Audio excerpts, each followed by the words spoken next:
Question number 26, question number 26 में बोला गया है कि यहाँ पे if in figures quadrilateral A B C D, एक क्वाड्रिलेटर दिया हुआ है ए बी सी डी, एक क्वाड्रिलेटर दिया हुआ है।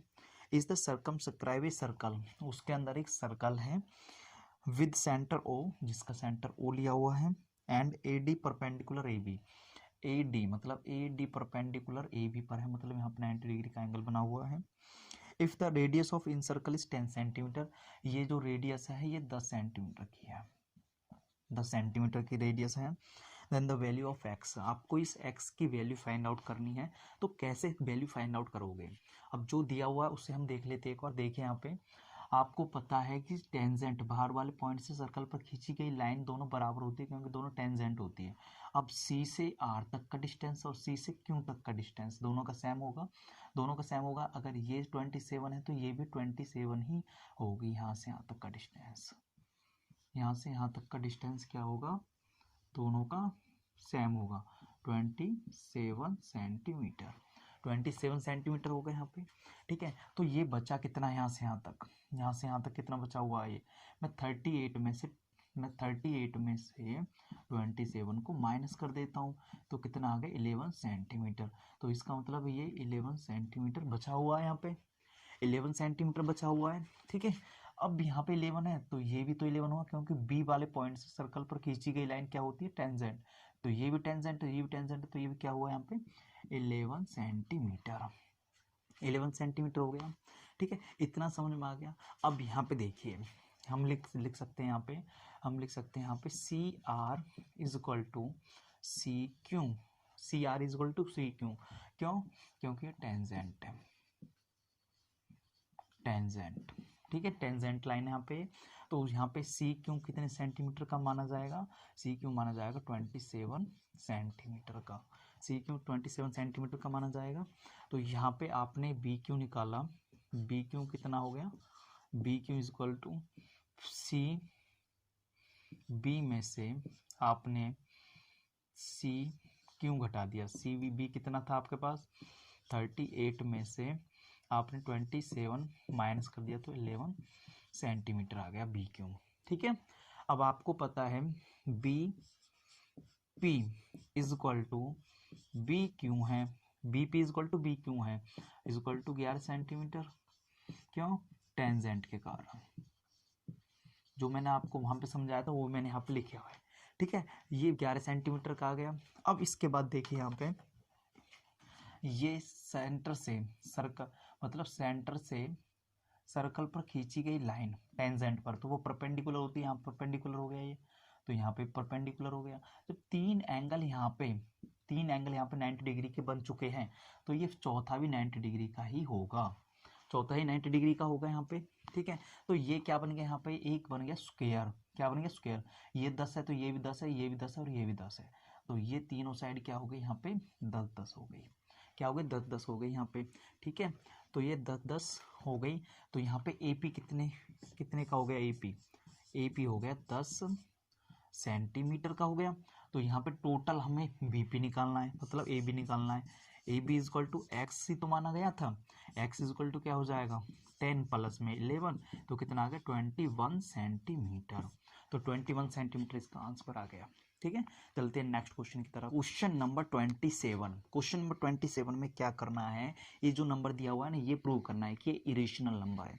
अब इरेशनल नंबर है तो हमें क्या लेना है? सबसे पहले ये मान के चलना है कि इरेशनल नंबर है, ये मान के चल रहे हैं, तो लास्ट में जो कंडीशन हमें मिल जाती है उसके कारण ये इरेशनल में चेंज हो जाएगा। तो सबसे पहले क्या लिखना है आपको? Let 2 minus root 3 is a rational number मान लेते हैं हम इसे। ठीक है, और रेशनल नंबर आपको पता है कि वो बट्टे की फॉर्म में होता है, बट्टे की शक्ल में होता है।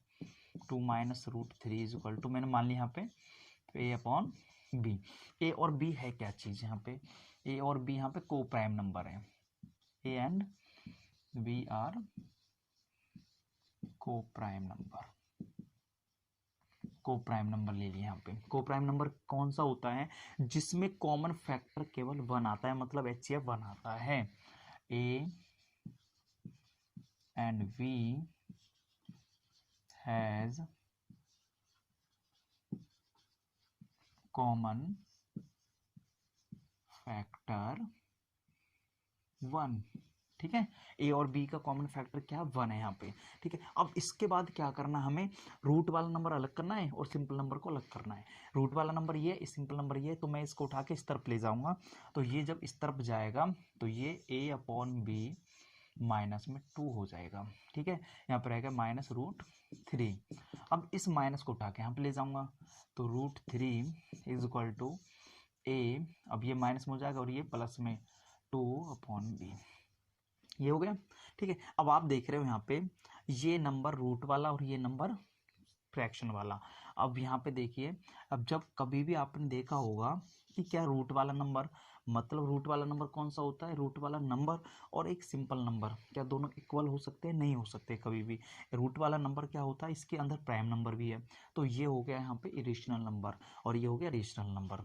तो क्या इक्वल हो सकता है, ये इरेशनल नंबर हो गया, हम जानते हैं ये इरेशनल नंबर हो गया।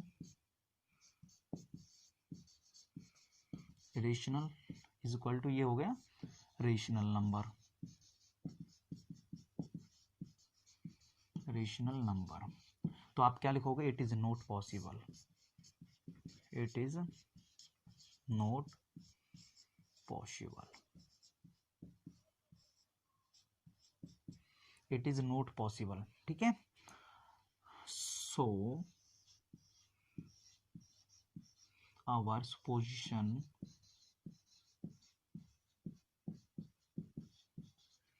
is wrong,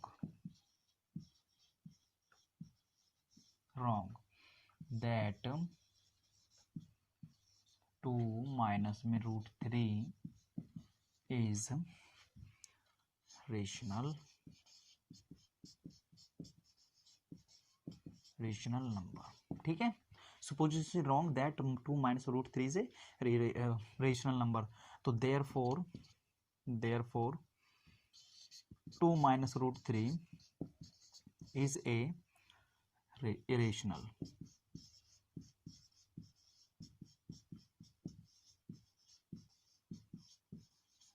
ये आ गया। ठीक है, इस तरीके से क्वेश्चन नंबर 28 में आपको क्वाड्रेटिक इक्वेशन दी गई है, वहां पे p का मान आपको निकालना है जिसमें एक जीरोस आपको दी गई है, x का मान 1 दिया गया, दूसरा आपको निकालना। तो कैसे निकालोगे, यहाँ पे सबसे पहले p का मान निकालना है। तो आप क्या काम करोगे, यहाँ पे x के स्थान पे 2/3 का यूज कर दोगे। तो यहाँ पे 2/3 कैसे लिखोगे, यहाँ पे 3, x के स्थान पे क्या आ जाएगा, यहाँ पे 2/3 का स्क्वायर प्लस में p, यहाँ पे क्या आ जाएगा 2/3 प्लस में 4 is equal to 0।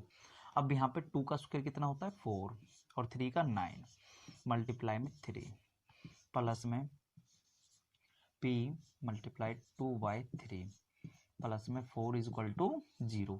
Cancel out कर दोगे, इसे कैंसिल आउट कर देते हैं हम इसे, 3 1 जा पे 3 3 जा पे, तो बचेगा कितना यहाँ पे 4/3 प्लस में 2p अपॉन में 3 प्लस में 4 इज इक्वल टू 0। तो इसमें हम एलसीएम ले लेते हैं, इन सभी का एलसीएम लोगे तो कितना आ गया यहाँ पे 3। तो यहाँ पे 4 प्लस में 2p प्लस में 3 4 जा 12 इज इक्वल टू 0। ठीक है, अब इस 3 को ले जाओ यहाँ पे, तो 4 12 और 4 कितना होता है 16 होता है, 16 प्लस में 2p इज इक्वल टू 3, यहाँ पे पहुंच जाएगा 0 के पास तो 0 हो जाएगा। 16 को मैं यहाँ पे ले जाता हूँ, तो यहाँ पे रह जाएगा 2p इज इक्वल टू 16। अब 2 को ले जाओगे तो ये डिवाइड में पहुंच जाएगा, तो डिवीजन पहुंच गया, 2 1 जा पे 2 8 जा पे, तो p का मान आपके पास आ गया यहाँ पे 8। p का मान आपके पास 8 आ गया। अब इस 8 को यहाँ पे पुट कर दीजिए, 3x² प्लस में 8x प्लस में 4।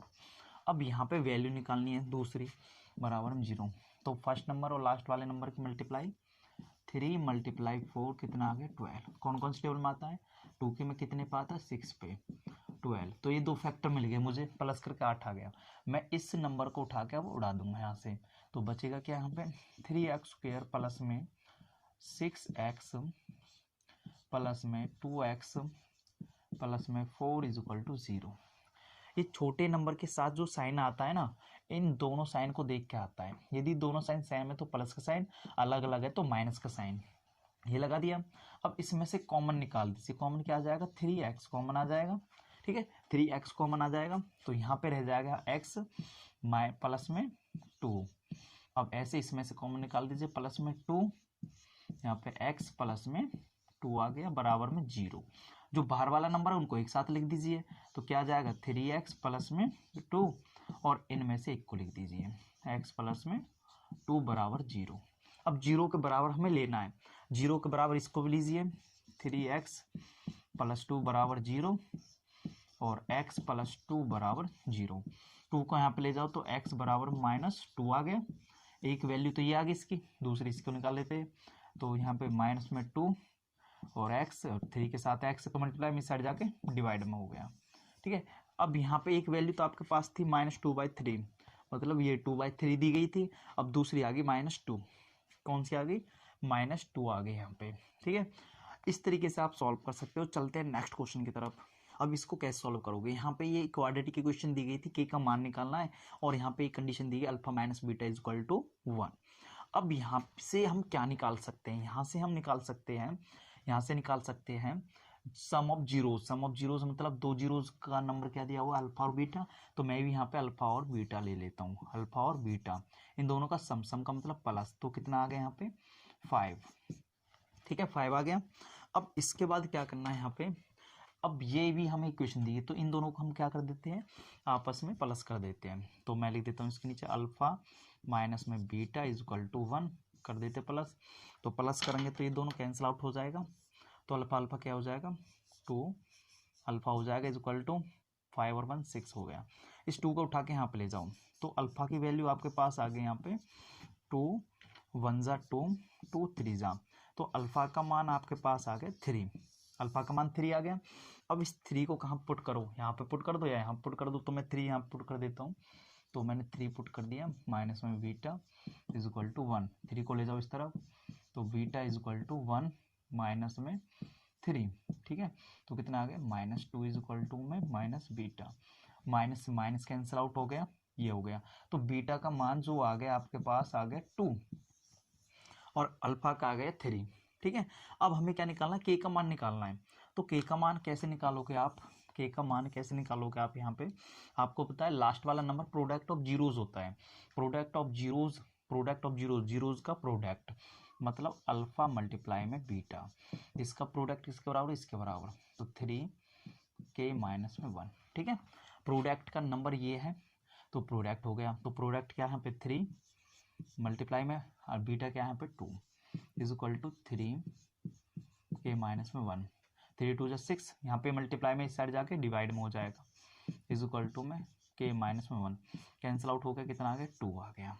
ठीक है, अब यहाँ पे 2 बच गया इज इक्वल टू के माइनस 1। अब ये 1 को उठा के इस तरफ ले जाओ तो कितना हो जाएगा, प्लस में हो जाएगा 2 प्लस में 1 इज इक्वल टू के।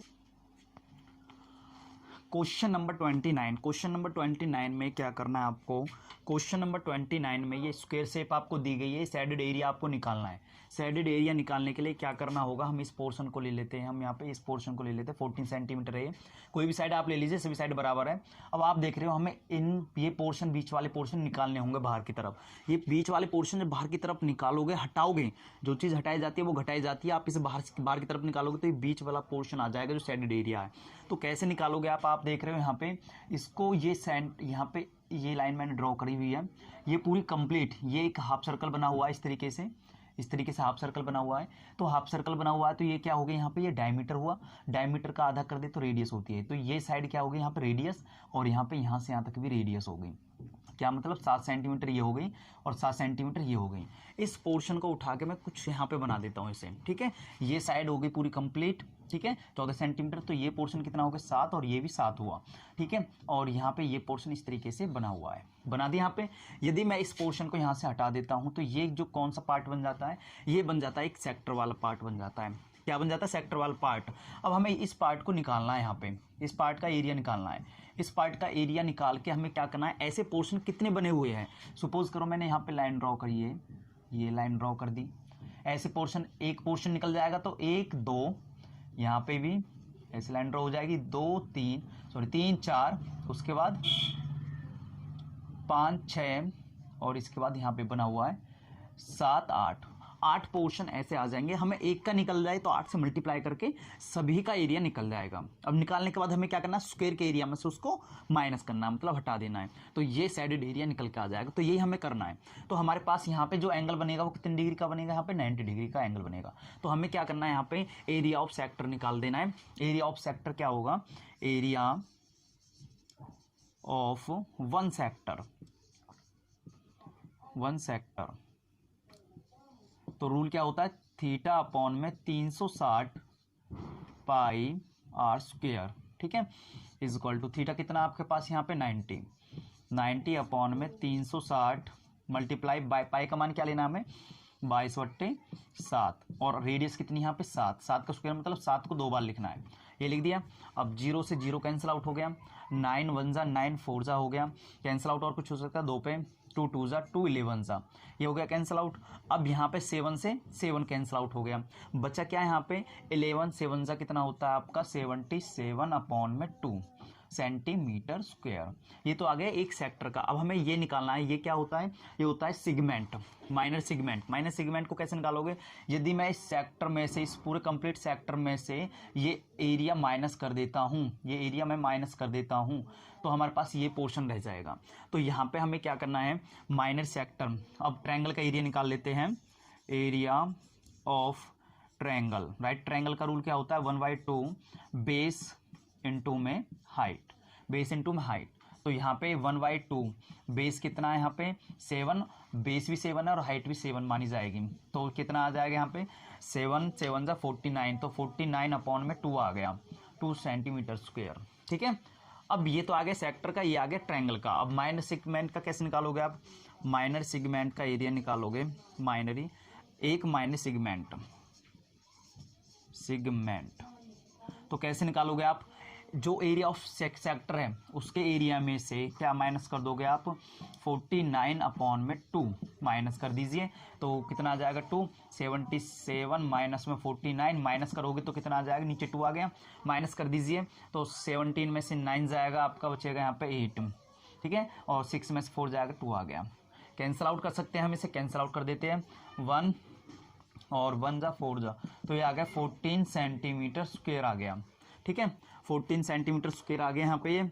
अब ये तो आ गया ए माइनर सेक्टर, तो हमें हमारे पास कितने सेक्टर बने हुए हैं यहाँ पे, माइनर सेक्टर सेगमेंट कितने बने हुए हैं, ये बने हुए 8, तो यहाँ पे 8 माइनस सेगमेंट का एरिया क्या हो जाएगा, 8 से इसे मल्टीप्लाई कर दीजिए, तो 14 एरिया कितना होता है आपका, ये होता है 112, कितना होता है 112 सेंटीमीटर स्क्वायर। ये इसका आंसर हो गया कंप्लीट, ठीक है।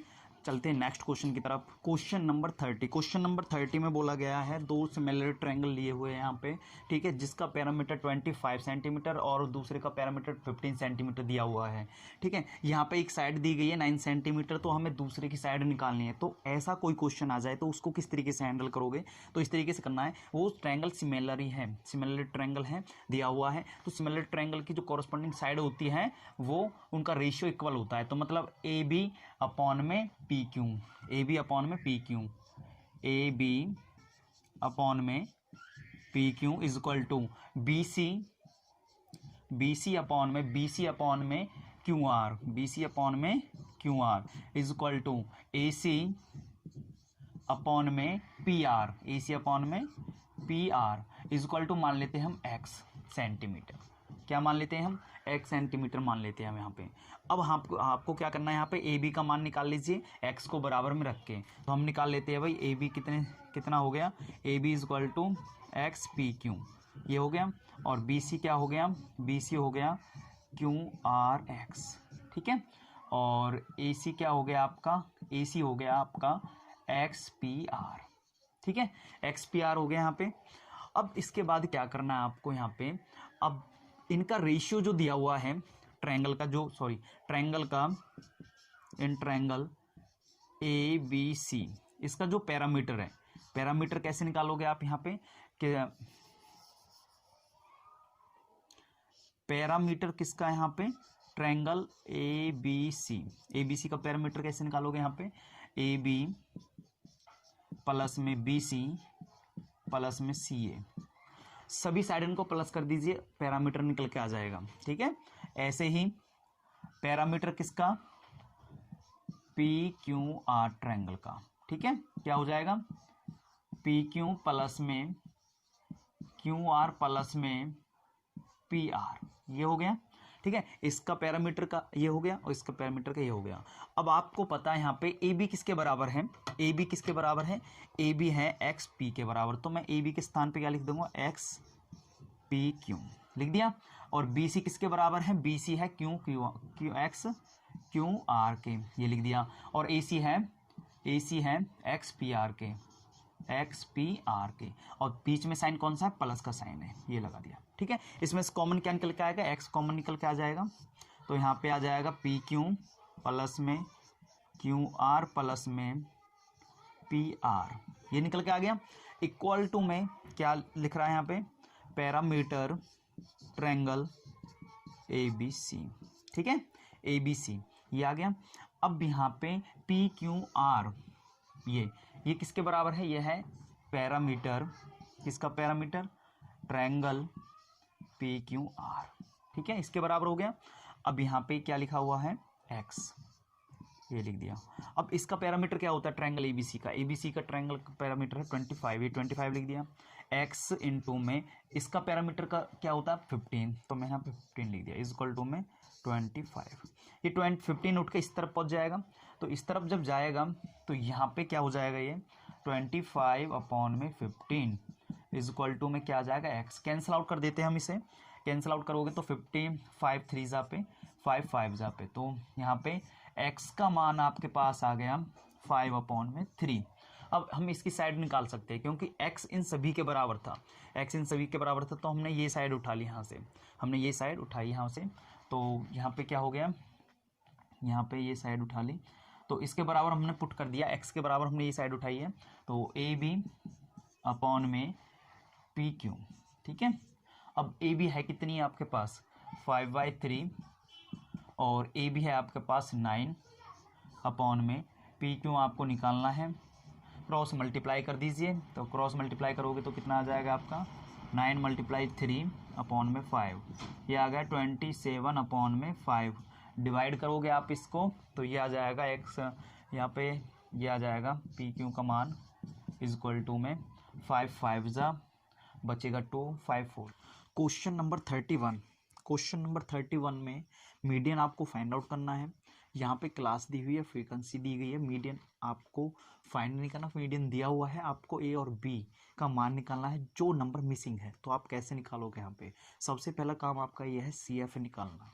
सी एफ कैसे निकालोगे, देखिए यहाँ पे सी एफ निकालने का तरीका ये, पहला नंबर को सेम ऐसे उतार दीजिए, ये उतार दिया, फिर नेक्स्ट नंबर ऐड कर दो, इसमें 12 में ए ऐड करोगे तो कितना आ जाएगा 12 प्लस में ए, ये आ गया। फिर 12 में इसे ऐड करो, 12 12 जा 12 12 ऐड हो जाएगा तो 24 आ गया प्लस में ए। अल्फ़ाबेट वाला नंबर सेम ऐसा ही चलता रहेगा। 24 में 15 ऐड करोगे तो कितना आ जाएगा 39 39 प्लस में ए।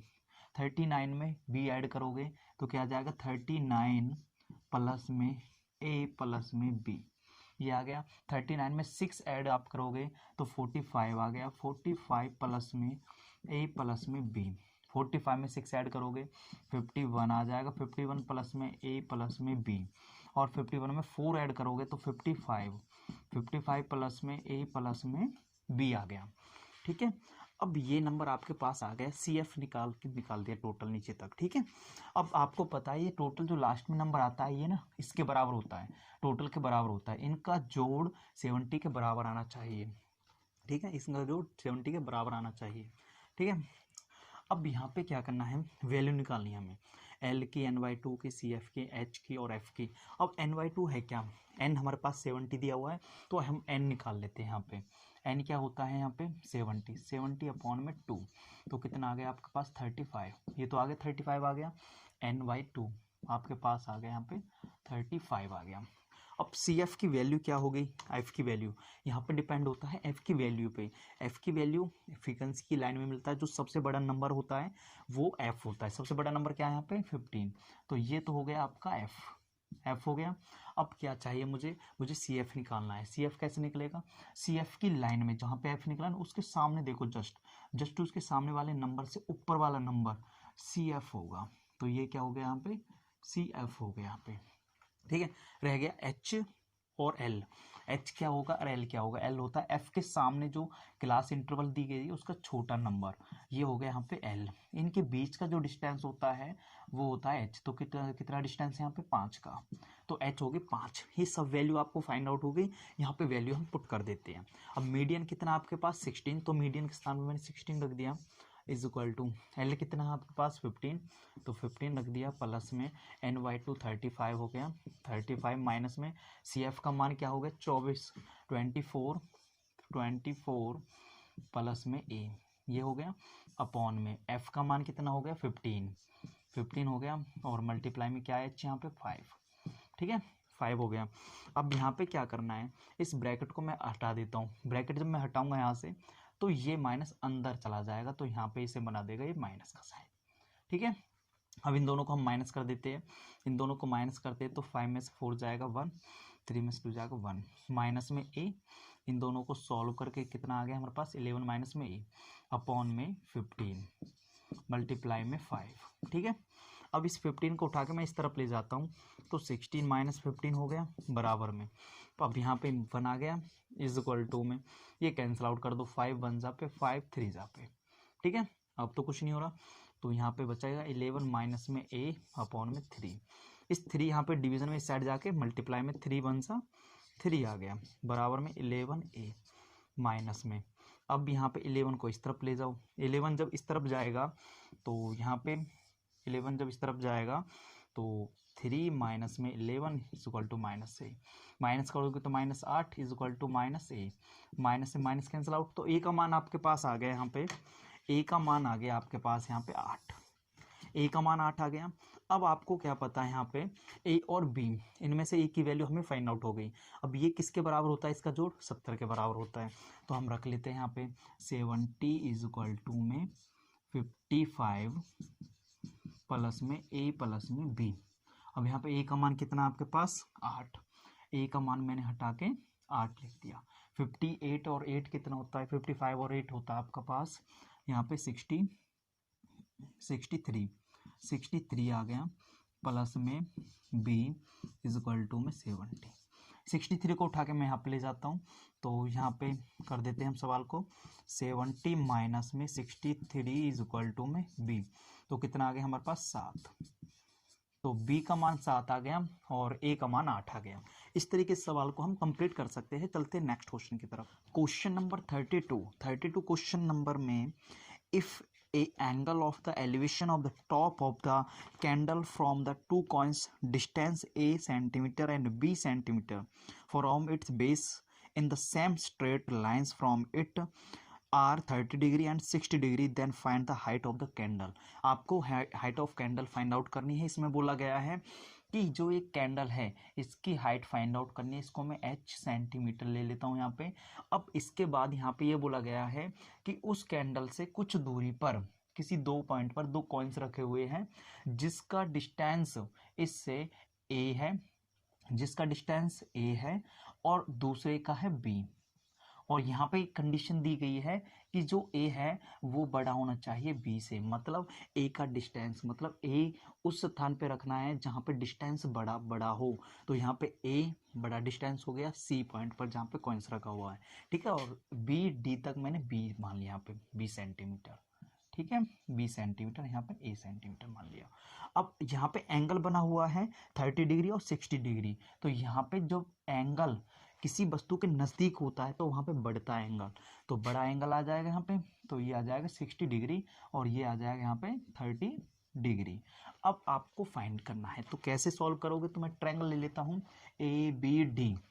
मैंने ट्रायंगल लिया, इन ट्रायंगल ABD। अब यहाँ पे AB अपॉन में BD, AB अपॉन में BD is equal to, AB क्या है आपके पास यहाँ पे H, AB H है और BD क्या है आपके पास यहाँ पे B। ये किसके बराबर होती है, tan के बराबर। मतलब यहाँ पे परपेंडिकुलर अपॉन बेस होता है tan के बराबर। तो tan में कितने डिग्री का एंगल है, यहाँ पे 60 डिग्री का एंगल लिया जाएगा। tan 60 का मान होता है आपका √3 होता है। तो h अपॉन में b को ले जाओ इस तरफ, तो h इज इक्वल टू आ गया b√3। इसको मान लेता हूँ मैं यहाँ पे फर्स्ट इक्वेशन। क्या मान लेता हूँ यहाँ पे, फर्स्ट इक्वेशन। अब लेते हैं हम triangle ADC, triangle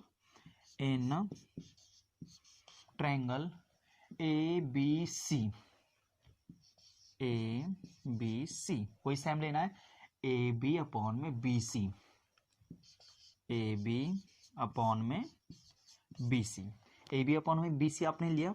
AB upon BC किसके बराबर है, AB है पूरा H के बराबर, और BC जो है पूरा कंप्लीट लाइन है वो A के बराबर है, A लिख दिया। इज इक्वल टू वही सेम परपेंडिकुलर अपॉन बेस, तो tan आ गया यहाँ पे, और एंगल कितने डिग्री का, 30 डिग्री का है।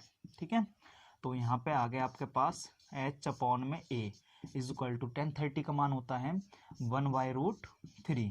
क्रॉस मल्टीप्लाई कर देते हैं हम, यहाँ पे क्रॉस मल्टीप्लाई करते हैं तो यहाँ पे ये मल्टीप्लाई और यहाँ पे ये मल्टीप्लाई, तो h√3 is equal to a आ गया, h√3 is equal to a आ गया। ठीक है, अब इस √3 को मैं इस तरफ ले जाता हूँ, तो ये आ जाएगा आपके पास यहाँ पे h is equal to a upon में √3। इसको मैं मान लेता हूँ यहाँ पे सेकंड इक्वेशन। ठीक है, ये सेकंड इक्वेशन आ गई। अब इन दोनों इक्वेशन को आपस में कर दीजिए मल्टीप्लाई करोगे तो हमेशा ध्यान रखना लेफ्ट की तरफ, ये लेफ्ट है यहाँ पे और ये राइट है, ये लेफ्ट है यहाँ पे, ये राइट है। लेफ्ट की तरफ वाला नंबर लेफ्ट की तरफ मल्टीप्लाई हो जाएगा, तो h मल्टीप्लाई h आ जाएगा इज इक्वल टू राइट वाला राइट की तरफ मल्टीप्लाई हो जाएगा, b√3 मल्टीप्लाई में a अपॉन में √3 आ गया। ठीक है, अब यहाँ पे √3 से √3 कैंसिल आउट हो गया, बचा क्या यहाँ पे b और a बचा हुआ है। h और h क्या हो जाएगा, h का स्क्वायर, ये स्क्वायर जब उठ के इस तरफ जाएगा तो ये चला जाएगा रूट में, √ba। तो h का मान आपके पास आ गया ba सेंटीमीटर, ये इसका आंसर आ गया, हाइट निकल के आ गई। इस तरीके से फाइंड आउट कर सकते हो। चलते हैं नेक्स्ट क्वेश्चन की तरफ, क्वेश्चन नंबर 33। क्वेश्चन नंबर 33 में क्या करना है आपको, यहाँ पे इसमें निकालना मोड, आपको क्लास दी हुई है, फ्रीक्वेंसी आपको दी गई है। इसमें मोड निकालने के लिए क्या करना होगा, यहाँ पे x का मान निकालना है आपको। मोड इसमें दिया हुआ है 60, मोड दिया हुआ है आपको यहाँ पे, मोड यहाँ पे दिया हुआ है 67, कितना दिया हुआ, 67 आपको दिया हुआ है। ठीक है, अब इसके बाद क्या करना है आपको, यहाँ पे निकालना है x का मान। x का मान निकालने के लिए इन सभी की वैल्यू आपके पास होनी चाहिए। वैल्यू कैसे निकालोगे, ये डिपेंड होता है f1 पर। f1 कौन सा नंबर होता है, फ्रीक्वेंसी में सबसे बड़ा नंबर देख लीजिए, फ्रीक्वेंसी में सबसे बड़ा नंबर ये है, तो ये हो गया यहाँ पे f1।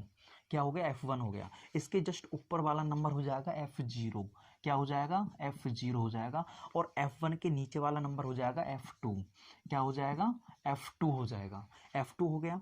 अब यहाँ पे निकालना है भाई, हमारे पास ये वैल्यू आपके पास आ गई। अब h भी चाहिए और l भी चाहिए। l क्या होता है, f1 के सामने वाली जो वैल्यू होती है ना क्लास वाली, उसका छोटा नंबर, ये l होता है। क्या होता है, l होता है। इनके बीच का जो डिस्टेंस होता है उसको h बोला जाता है। तो बीच में डिस्टेंस कितना है, 10 का, तो h हो गया 10। ये वैल्यू आपको फाइंड आउट हो गई है, इनको अलग लिख लेना। ठीक है, मैंने आपको समझा दिया है। अब ये वैल्यू इसमें पुट करनी है, तो आप कैसे पुट करोगे, यहाँ पे मोड दिया हुआ 67, तो मोड के स्थान पे 67 लिखना आपको, ये लिख दिया इज इक्वल टू में l कितना है, l दिया हुआ 16, तो ये 60 लिख दिया प्लस में।